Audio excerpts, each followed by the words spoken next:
ಜನನಿ ಸುದ್ದಿವಾಹಿನಿ ವೀಕ್ಷಕರಿಗೆ ನಮಸ್ಕಾರ. ನಾನು ರಮೇಶ್ ಹೆಗಡೆ ಗುಂಡೋಮನೆ. ವಂಶವಾಹಿನಿ ಪತ್ರಿಕಾ ಸ್ನೇಹಿತರ ಬಳಗದಿಂದ ಬಟ್ಟೆಮಲ್ಲಪುರದಲ್ಲಿ ಪತ್ರಿಕಾ ದಿನಾಚರಣೆ.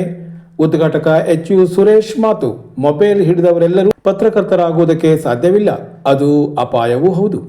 ಸನ್ಮಾನ ಪ್ರದಾನ ಮಾಡಿದ ಸುಮಾ ಸುಬ್ರಹ್ಮಣ್ಯ ಮಾತು: ಪತ್ರಕರ್ತನಾಗಿ ಅಂಕುಡೊಂಕು ತಿದ್ದುವುದು ಸವಾಲಿನ ಕೆಲಸವೂ ಹೌದು. ಪತ್ರಿಕೆ ಮತ್ತು ಓದು ಉಪನ್ಯಾಸ ಮಾಡಿದ ಸುಜನ್ ಗಣೇಶ್ ಹೆಗಡೆ ಮಾತು: ಪತ್ರಿಕೆ ಓದು ಜ್ಞಾನದ ಒಳಹರಿವಿನ ಕನ್ನಡಿಯೇ ಹೌದು. ಸನ್ಮಾನಿತ ರವಿ ಬಿದನೂರ್ ಮಾತು: ಅನ್ಯಾಯಕ್ಕೊಳಗಾದ ಕುಟುಂಬಕ್ಕೆ ನ್ಯಾಯ ಕೊಡಿಸುವ ಶಕ್ತಿ ಪತ್ರಕರ್ತನಲ್ಲಿರುವುದು ಹೌದು. ಕೈಯಲ್ಲಿ ಮೊಬೈಲ್ ಇದೆ ಎಂದ ಮಾತ್ರಕ್ಕೆ ಎಲ್ಲರೂ ಪತ್ರಕರ್ತರಾಗುವುದಕ್ಕೆ ಸಾಧ್ಯವಿಲ್ಲ, ಹಾಗಾದರೆ ಅದು ಅಪಾಯವೂ ಹೌದು. ಪತ್ರಕರ್ತರಾಗಲು ನಿರಂತರ ಅಧ್ಯಯನ, ವಿಷಯ ಸಂಗ್ರಹ, ಪಾರದರ್ಶಕ ಮನಸ್ಸು ಮತ್ತು ಆಸಕ್ತಿ ಇದ್ದಾಗ ನಿಜ ಪತ್ರಕರ್ತರಾಗಿ ಹೆಸರು ಗಳಿಸುವುದಕ್ಕೆ ಸಾಧ್ಯ ಎಂದು ಜಿಲ್ಲಾ ಸಹಕಾರಿ ಯೂನಿಯನ್ ಅಧ್ಯಕ್ಷ ಎಚ್ ಯು ಸುರೇಶ್ ವಾಟ್ಕೋಡು ಹೇಳಿದರು. ವಂಶವಾಹಿನಿ ಟ್ರಸ್ಟ್ ಗುಂಡುಮನೆ ಇವರ ಆಶ್ರಯದಲ್ಲಿ ಪತ್ರಿಕಾ ಸ್ನೇಹಿತರ ಬಳಗದ ವತಿಯಿಂದ ತಾಲೂಕಿನ ಬಟ್ಟೆಮಲ್ಲಪ್ಪ ಶ್ರೀರಾಮಕೃಷ್ಣ ವಿದ್ಯಾಲಯದ ಸಭಾಂಗಣದಲ್ಲಿ ಏರ್ಪಡಿಸಿದ್ದ ಪತ್ರಿಕಾ ದಿನಾಚರಣೆ ಅಂಗವಾಗಿ ಪತ್ರಕರ್ತ ರವಿ ಬಿದನೂರು ಅವರಿಗೆ ಸನ್ಮಾನ ಹಾಗೂ ಪತ್ರಿಕೆ ಮತ್ತು ಓದು ಉಪನ್ಯಾಸ ಕಾರ್ಯಕ್ರಮವನ್ನು ಉದ್ಘಾಟಿಸಿ ನಂತರ ಅವರು ಮಾತನಾಡುತ್ತಿದ್ದರು. ಒಬ್ಬ ಆದರ್ಶ ಪತ್ರಕರ್ತ ಸಮಸ್ಯೆಗಳ ಪರಿಹಾರಕ್ಕೆ ಗಟ್ಟಿ ಧ್ವನಿಯಾಗಬಲ್ಲ, ಆ ಕಾರಣಕ್ಕಾಗಿ ಆತ ಆ ಕ್ಷೇತ್ರದ ಆಸ್ತಿ ಎಂದು ಪರಿಗಣಿಸಲ್ಪಡುತ್ತಾನೆ ಎಂದ ಅವರು, ಪ್ರಸ್ತುತ ದಿನಮಾನದಲ್ಲಿ ಪತ್ರಿಕೋದ್ಯಮದ ಕುರಿತು ದೂರುಗಳಿದೆ, ಇದಕ್ಕೆ ಸಮಾಜವೂ ಕಾರಣ ಎಂದರು. ಮಾಧ್ಯಮ ಅಕಾಡೆಮಿ ಪ್ರಶಸ್ತಿ ಪುರಸ್ಕೃತ ಬಿದನೂರು ರವಿ ಅವರಿಗೆ ಸಂಸ್ಥೆ ವತಿಯಿಂದ ಸನ್ಮಾನ ಪ್ರದಾನ ಮಾಡಿದ ಮಹಿಳಾ ಒಕ್ಕೂಟದ ತಾಲೂಕು ಅಧ್ಯಕ್ಷೆ ಸುಮಾ ಸುಬ್ರಹ್ಮಣ್ಯ ಮಾತನಾಡಿ, ಸಮಾಜದ ಅಂಕುಡೊಂಕುಗಳನ್ನು ತಿದ್ದುವುದು ಸುಲಭದ ಕೆಲಸವಲ್ಲ, ಅದು ಸವಾಲಿನ ಕೆಲಸ. ಆದರೆ ಅಂತಹ ಕಾರ್ಯಕ್ಕೆ ಸಮರ್ಥರು ಬಾರದಿದ್ದರೆ ಇಡೀ ವ್ಯವಸ್ಥೆಯಲ್ಲಿ ಏರುಪೇರು ಆಗುವುದು ಖಚಿತ ಎಂದು ಅಭಿಪ್ರಾಯ ವ್ಯಕ್ತಪಡಿಸಿದರು. ಪತ್ರಿಕೆ ಮತ್ತು ಓದು ಕುರಿತು ಉಪನ್ಯಾಸ ನೀಡಿದ ಯುವ ಸಾಹಿತಿ ಯಕ್ಷಗಾಯಕ ಸುಜನ್ ಗಣೇಶ್ ಹೆಗಡೆ ಮಾತನಾಡಿ, ಆದರ್ಶ ಎನ್ನುವುದಕ್ಕೆ ಕನ್ನಡಿ ಎನ್ನುವ ಅರ್ಥವೂ ಇದೆ. ನಮ್ಮನ್ನು ನಾವು ಆದರ್ಶರಾಗಿಸಿಕೊಳ್ಳುವುದಕ್ಕೆ ಜ್ಞಾನದ ಒಳಹರಿವಿರುವ ಪತ್ರಿಕೆ ಎಂಬ ಕನ್ನಡಿಯ ದರ್ಶನ ನಿರಂತರ ಮಾಡುತ್ತಿರಬೇಕು ಎಂದು ಹೇಳಿದರು. ಸನ್ಮಾನ ಸ್ವೀಕರಿಸಿದ ರವಿ ಬಿದನೂರು ಮಾತನಾಡಿದರು. ವಂಶವಾಹಿನಿ ಪತ್ರಿಕಾ ಸ್ನೇಹಿತರ ಬಳಗದ ಅಧ್ಯಕ್ಷ ರಮೇಶ್ ಹೆಗಡೆ ಗುಂಡುಮನೆ ಅಧ್ಯಕ್ಷತೆ ವಹಿಸಿದ್ದರು. ವಿದ್ಯಾಸಂಸ್ಥೆಯ ಮುಖ್ಯಸ್ಥ ದೇವರಾಜ್, ಮುಖ್ಯ ಶಿಕ್ಷಕ ಕರುಣಾಕರ್, ಶಾಲಾ ಸಮಿತಿಯ ಗಣಪತಿ, ಬಸವರಾಜ್ ಇದ್ದರು. ಸಿಂಚನ ಮತ್ತು ತಂಡ ಪ್ರಾರ್ಥಿಸಿ ಜ್ಯೋತಿ ಮಣೂರು ಸ್ವಾಗತಿಸಿದರು. ಅಶ್ವಿನಿ ಪಂಡಿತ್ ಅವರ ಅತ್ಯಂತ ಸೊಗಸಾದ ನಿರೂಪಣೆ ಕಾರ್ಯಕ್ರಮಕ್ಕೆ ಕಳೆ ಕಟ್ಟಿತ್ತು.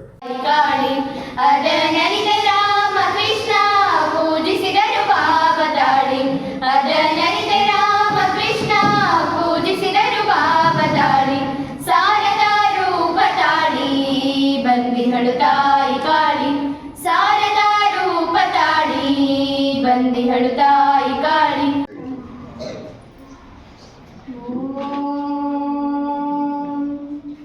ಶುಭಂ ಗುರುತ್ವಂ ಕಲ್ಯಾಣಂ ಆರೋಗ್ಯಂ ಧನ ಸಂಪದ.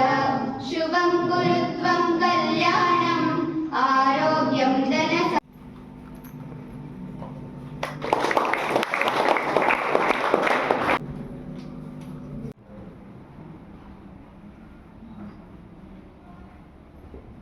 ಕಳೆದ 25 ವರ್ಷಕ್ಕೂ ಹೆಚ್ಚಿನ ಕಾಲ ರಮೇಶ್ ಹೆಗಡೆ ಅವರು, ಬಿದನೂರು ರವಿ ಅವರು, ರವಿ ಅವರು, ನರಸಿಂಹಮೂರ್ತಿ ಅವರು, ಹೀಗೆ ಸುರೇಶ್ ಮುಕ್ತಾಣ ಈ ಥರ ತುಂಬ ಪತ್ರಕರ್ತರು ಹೊಸನಗರ ತಾಲೂಕಿಗೆ ಒಂದು ಶಕ್ತಿಯನ್ನು ಕೊಟ್ಟಿಲ್ಲ ಅಂತ ನಾನು ತುಂಬ ವರ್ಷದಿಂದ ನಾನು ನೋಡ್ತಾ ಬರ್ತಾ ಇದ್ದೀನಿ. ಸುಮಾರು ನಾನು ಬಾಲ್ಯದ ಜೀವನದಿಂದಲೂ ಕೂಡ ನಾನು ಪತ್ರಿಕೆಯನ್ನು ಓದ್ಕೊಂತ ಬಂದವು.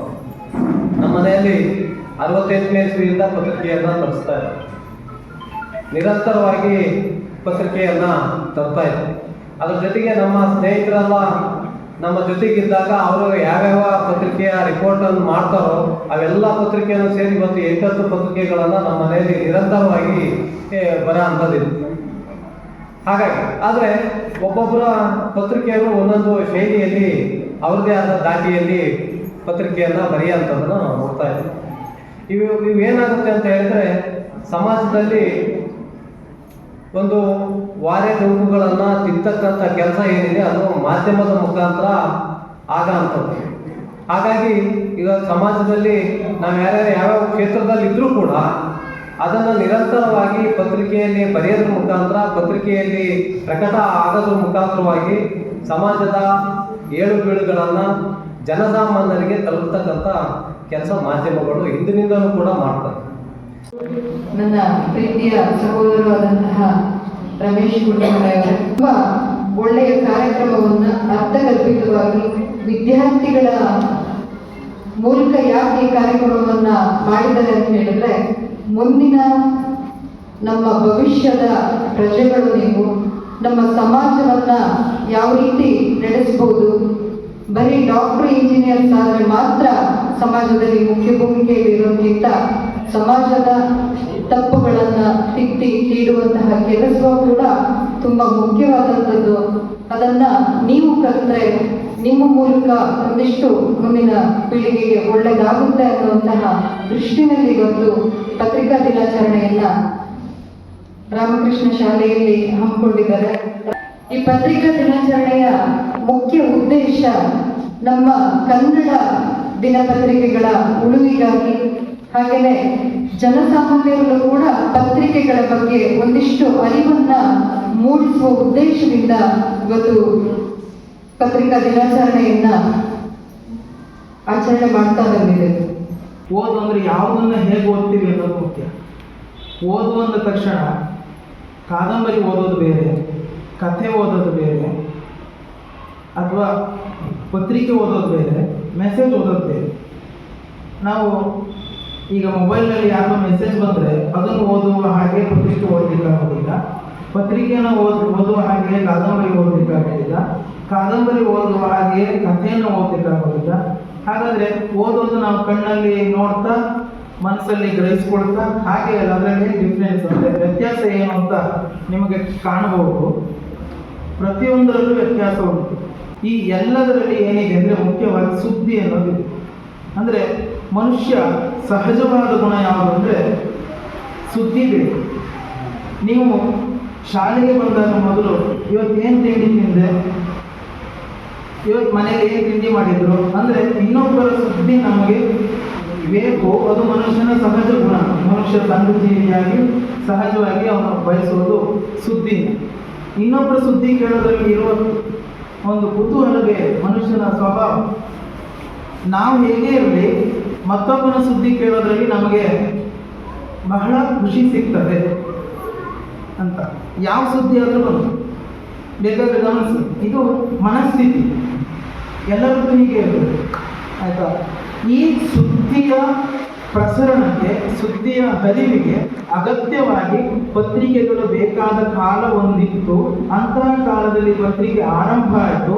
ಆರಂಭ ಆದ ನಂತರದಲ್ಲಿ ಇವತ್ತು ನಾವು ಕುಳಿತುಕೊಂಡು ಪತ್ರಿಕೆಯ ದಿನಾಚರಣೆ ಅಂತ ಮಾಡ್ತಿದ್ದೇವೆ. ಅಂದರೆ ಯಾವತ್ತೋ ಒಂದು ದಿನ ಯಾವುದೋ ಒಂದು ಸುದ್ದಿಯನ್ನು ಇನ್ನೊಬ್ಬರಿಗೆ ಹೇಳುವ ರೀತಿಯಲ್ಲಿ ಆರಂಭವಾದ ಪತ್ರಿಕೆ ಇವತ್ತು ಎಷ್ಟು ವಿನ್ಯಾಸದಲ್ಲಿ ರೂಪುಗೊಂಡಿದೆ ಅಂದರೆ, ಒಂದು ಪತ್ರಿಕೆಯ ರಚನೆ ಸ್ಟ್ರಕ್ಚರ್ ಹೇಗಿದೆ ಅಂತ ನಾವು ತೆಗೆದು ನೋಡಿದ್ರೆ, ಪತ್ರಿಕೆಯಲ್ಲಿ ನಮ್ಮ ನೆಲದ ಸುದ್ದಿಯಿಂದ ಅಂತಾರಾಷ್ಟ್ರೀಯ ಮಟ್ಟದ ಸುದ್ದಿಯವರೆಗೂ ಒಂದು ಪತ್ರಿಕೆ ಕವರ್ ಆಗಿ ಇರುತ್ತೆ.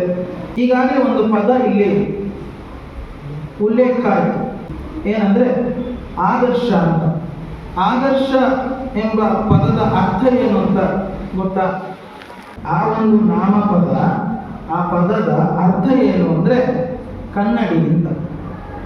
ಆದರ್ಶ ಅನ್ನೋ ಪದ ಬಂದಿದ್ದು ಕನ್ನಡಿ ಎಂಬ ಪದಕ್ಕೆ, ದರ್ಶಕ, ಆದರ್ಶ ಅಂತ. ಹಾಗಾದರೆ ಕನ್ನಡಿ ಏನು ಮಾಡುತ್ತೆ ಅಂದರೆ, ಈಗಾಗಲೇ ಹೇಳಿದಂತೆ ಎದುರುಗಡೆ ಇದ್ದಿದ್ದನ್ನು ನೋಡೋದು.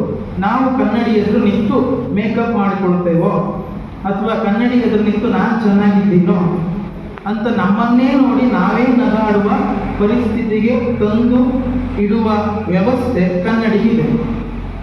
ಒಡೆದ ಕನ್ನಡಿ 1000 ಮುಖಗಳನ್ನು ತೋರಿಸ್ಬೋದು, ಸೇರಿದ ಕನ್ನಡಿ ಒಂದೇ ಮುಖವನ್ನು ಅಥವಾ ಒಂದೇ ಅಭಿವ್ಯಕ್ತಿಯನ್ನು ನಮಗೆ ತೋರಿಸುತ್ತೆ. ಹಾಗಾದರೆ ಕನ್ನಡಿ ಆದರ್ಶ ಎಂಬುದನ್ನು ಬಂದಾಗ ಒಂದು ಪತ್ರಿಕೆಯನ್ನು ನಾವು ಎದುರಿಗೆ ಹಿಡಿದ್ರೆ, ಒಂದು ಪತ್ರಿಕೆಯ ಒಳಗೆ ಎಷ್ಟು ಆದರ್ಶಗಳು ನಮಗೆ ಸಿಗ್ಬೋದು. ಅದಕ್ಕೆ ಓಡ್ತಿದೆ. ಇಂಥ ಓಡುವ ಬದುಕಿನಲ್ಲಿ ಪತ್ರಿಕೆಯ ಓದು ನಮಗೆ ತಾಳ್ಮೆಯನ್ನು ಕಲಿಸುತ್ತೆ. ಒಂದು ಕುಟುಂಬಕ್ಕೆ ನ್ಯಾಯ ಕೊಡಿಸ್ತಕ್ಕಂಥ ನಿಟ್ಟಿನಲ್ಲಿ ಒಬ್ಬ ಪತ್ರಕರ್ತ ಕೆಲಸ ಮಾಡ್ಬೋದು ಅನ್ನೋದನ್ನು ನೀವು ಒಪ್ಕೋಬೇಕಾಗ್ತದೆ. ಖಂಡಿತ ಎಷ್ಟೋ ಅಸಹಾಯ ಕುಟುಂಬಗಳು, ಎಷ್ಟೋ ಏನೇನೋ ಸಮಸ್ಯೆಗಳಿರ್ತಕ್ಕಂಥವರಿಗೆ ಪತ್ರಿಕೆಯ ಊರುಗಳಾಗಿ ಪತ್ರಿಕೆಯ ನ್ಯಾಯವನ್ನು ಕೊಡಿಸಿರ್ತಕ್ಕಂಥ ಸಾಕಷ್ಟು ನಿದರ್ಶನಗಳು ನಮ್ಮ ಮುಂದಿದ್ದಾವೆ. ಆದರೆ ಗುಂಡುಮನೆ ಹೇಳಿದಾಗೆ ಪತ್ರಿಕೆ ಅನ್ನೋದು ಏನಾಗಿದೆ, ಪತ್ರಿಕಾರಂಗ ಇವತ್ತು ಏನಾಗಿದೆ ಕೇಳಿದ್ರೆ ನಮ್ಮೆಲ್ಲರಿಗಿಂತ ನಿಮಗೆ ಚೆನ್ನಾಗಿ ಗೊತ್ತಿದೆ. ಅಥವಾ ನಮ್ಮ ಸಮಕಾಲೀನ ಪತ್ರಕರ್ತರಲ್ಲ, ಸಮಕಾಲೀನ ರಾಜಕಾರಣಿಗಳಿಗೆ ಕೂಡ ಗೊತ್ತಿದೆ. ನಮ್ಮ ದೇವರ ಸರಿಗೂ ಚೆನ್ನಾಗಿ ಗೊತ್ತಿದೆ. ನಾವು ಹೆಚ್ಚು ಕಡಿಮೆ ನಾರಾಯಣರು ಇರೋದಿಲ್ಲ, ನಮ್ಮ ಗುಂಡುಮನೆ ಇದ್ದಾರೆ, PN ನರಸಿಂಹಮೂರ್ತಿ ಕೇಳಿದ್ರು ಪ್ರಜಾವಾಣಿಗಳಿದ್ರು. ಆ ಒಂದು ಕಾಲ ಸುಮ್ಮನೆ ಅಲ್ಲ, ಆ ಒಂದು ಕಾಲಘಟ್ಟದ 10 ವರ್ಷ ಇದೆಯಲ್ಲ, ಅದು ಹೊಸನಗರ ತಾಲೂಕಿನ ಸುವರ್ಣ ಯುಗ ಅನ್ನೋದ್ರಲ್ಲಿ ಅದು ಮಾತೇ ಇಲ್ಲ. ಇವತ್ತು ಕೂಡ ತಾಲೂಕಿನ ಯಾವುದೇ ಮೂಲೆಗೆ ಹೋದ್ರು ಕೂಡ ರವಿ ಬಿದ್ನೂರ್ ಅಂತ ಗುರುತಿಸ್ತಾರೆ, ನಾರವಿ ಅಂತ ಗುರುತಿಸ್ತಾರೆ, ನರಸಿಂಹಮೂರ್ತಿ ಗುರುತಿಸ್ತಾರೆ, ರಮೇಶ್ ಹೆಗಡೆಯನ್ನ ಗುರುತಿಸ್ತಾರೆ ಈ ತನಕ. ಆದ್ರೆ ಇವತ್ತು ಚೇಂಜ್ ಆಗಿದೆ. ಇವತ್ತೇನಾಗಿದೆ, ಸಾರ್ವಜನಿಕವಾಗಿ ಕೂಡ ಅರ್ಥ ಮಾಡ್ಕೋಬೇಕಾಗಿದೆ ಜನ. ಪತ್ರಿಕೋದ್ಯಮನ ಬೆಳೆಸಬೇಕು, ಒಬ್ಬ ಸೃಜನಶೀಲ ಪತ್ರಕರ್ತರನ್ನ ಗೌರವಿಸಬೇಕು ಅಂತ ಹೇಳಿ, ಅಥವಾ ಅವರಿಗೆ ಮನ್ನಣೆಯನ್ನು ಕೊಡಬೇಕು ಅಂತ ಹೇಳಿದ್ರೆ ಆ ಸಂಸ್ಥೆಗಳು, ಆ ರಾಜಕಾರಣಿಗಳು ಕೂಡ ಹೇಗೆ ಕೇಳಿದ್ರೆ, ಇವತ್ತು ಏನಾಗಿದೆ ಕೇಳಿದ್ರೆ, ಅಧಿಕಾರಿಗಳ ವರ್ಗತೆಗಳು ಎಲ್ಲ ಸಣ್ಣ ಪುಟ್ಟ ಲೋಪದೋಷಗಳು ಇರ್ತವೆ. ಒಂದು ಸಂಸ್ಥೆ ಅಂತ ತಿಳ್ಕೊಳ್ಳಿ, ನಮ್ಮ ದೇವಸ್ಥಾನ ಎಲ್ಲವನ್ನೂ ಕೂಡ 100% ಕರೆಕ್ಟ್ ಇಟ್ಕೊಳ್ಳೋಕೆ ಆಗೋದಿಲ್ಲ. ಯಾವುದನ್ನಾದ್ರೂ ಒಂದಷ್ಟು ವ್ಯತ್ಯಾಸಗಳು ಇರ್ತವೆ. ಆ ವ್ಯತ್ಯಾಸದ ಊರುಗಳು ಇಟ್ಕೊಂಡು ಆ ವ್ಯತ್ಯಾಸವನ್ನೇ ದೊಡ್ಡ ಬಂಡವಾಳ ಮಾಡಿಕೊಂಡು ಬಂದು ಬೇರೆ ರೀತಿಯಲ್ಲಿ ಮಾತನಾಡ್ತಕ್ಕಂಥ ವ್ಯವಸ್ಥೆ ಇವತ್ತು ಪತ್ರಿಕಾದಲ್ಲಿ ಹೋಗಿದೆ ಅಂತ ಹೇಳೋದು ಕೂಡ ಒಂದು ರೀತಿಯಲ್ಲಿ ವಿಷಾದ. ನಮಸ್ಕಾರ.